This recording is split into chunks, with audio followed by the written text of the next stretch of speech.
পরীক্ষার দিন ছেলেটা চাইলে খুব সহজেই পারফেক্ট স্কোর আনতে পারত, কিন্তু সে ইচ্ছে করেই সব উত্তর ভুল দিয়ে দেয়। সে অপেক্ষা করছিল তার ছোট ভাই, যে তার কয়েক সারি সামনে বসেছিল, প্রথমে পেপার জমা দিক। শেষ 10 মিনিটে ছেলেটা সব ভুল উত্তর মুছে ফেলে, এক এক করে সব সঠিকভাবে সমাধান করে। তার এই কাজের পেছনে ছিল এক গভীর ব্যক্তিগত কারণ। আসলে এই ছেলেটা দ্বিতীয়বারের মতো জন্ম নিয়েছে। আগের জন্মে তার ছোট ভাই শুধু তার পরীক্ষার উত্তর নকলই করেনি, বরং তাকেই শিক্ষা বিভাগে প্লেজিয়ারিজম বা নকলের অভিযোগে রিপোর্ট করে দেয়। যখন তার বাবা এটা জানতে পারেন, তখন রাগে অন্ধ হয়ে নিজ ছেলেকেই মেরে ফেলেন। হয়তো ওপরওয়ালার দয়া হয়েছিল ছেলেটির উপর, তাই আবার তাকে ওই পরীক্ষার দিনটিতে ফেরত পাঠিয়ে দেয়। পরীক্ষা শুরুর আগেই তার বাবা সাহেব বলে দেন ছোট ছেলের ফলাফলে যেন কোনো প্রভাব না পড়ে। তিনি আরো বলেন ছোট ছেলেটা একদিন অক্সফোর্ডে যাবে, আর এই ছেলেটা হয়তো কোনো সাধারণ টেকনিক্যাল কলেজেও ঢুকতে পারবে না। এই কথা শুনে ছেলেটার মন জোরে অভিমান, কষ্ট আর রাগে ভরে যায়। পূর্বজন্মে সে সবসময় ক্লাসের সেরা ছিল, তবুও পরিবার বিশ্বাস করেছিল তার ভাইয়ের কথা, আর তাকেই মৃত্যুর মুখে ঠেলে দেয়। এ জন্মে যখন সে ভাইয়ের আসল মুখোশ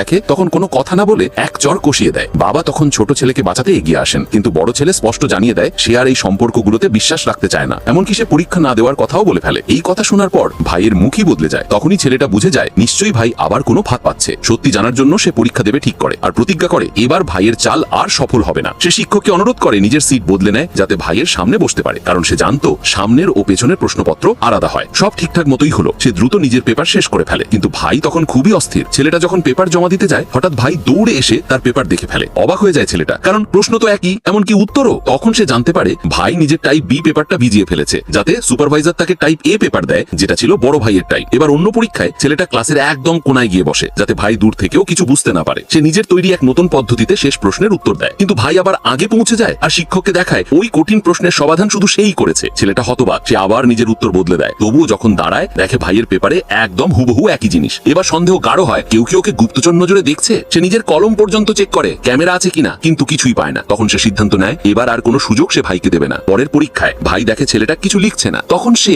হঠাৎ হৃদরোগের অভিনয় করে ফেলে, যাতে সবাই ব্যস্ত হয়ে পড়ে। শিক্ষকরা দৌড়ে আসে, তাকে ইনফার্মেরিতে নিয়ে যায়। এটাই ছিল তার সুযোগ। সে বাকি সময়ের মধ্যে পুরো পেপার শেষ করে ফেলে। তার মনে হচ্ছিল এবার সে সত্যিই জিতে গেছে, কিন্তু ভাই আবারও আগে এসে পেপার জমা দিয়ে দেয়। এবার সে কাঁপতে শুরু করে, যেন ভাই কোনো দানব। শেষ পরীক্ষা ইংরেজি, এটিই ছিল তার শেষ সুযোগ নিজের ভবিষ্যৎ বদলানোর। এইবার সে আবার সব উত্তর ইচ্ছে করে ভুল দেয়। অপেক্ষা করে ভাই পেপার জমা দিয়ে বেরিয়ে যাওয়ার। যখন ভাই বেরিয়ে যায়, তখন সে সব ভুল মুছে সঠিকভাবে সব সমাধান করে ফেলে। ভেবেছিল এবার সত্যিই সে জিতে গেছে। ঠিক তখনই ভাই ফিরে আসে এবং বলে বড় ভাই তার পেপার নকল করেছে। সুপারভাইজার বলেন যদি অভিযোগ মিথ্যে হয়, শাস্তি ভাইয়েরই হবে। কিন্তু ভাই একটুও ভয় পায় না। সে আত্মবিশ্বাসের সঙ্গে বলে দুটো পেপার মিলিয়ে দেখা হোক। তখন ছেলেটা হেসে বলে তুই কি নিশ্চিত যে দুটোতেই এক উত্তর আছে? তারপর সে নিজের পেপারটা দেখিয়ে দেয়। আর তখনই ভাইয়ের মুখ ফ্যাকাশে হয়ে যায়, তার চোখে ছায়া নামে, কারণ সে বুঝে যায় এবার তার সব চাল ব্যর্থ।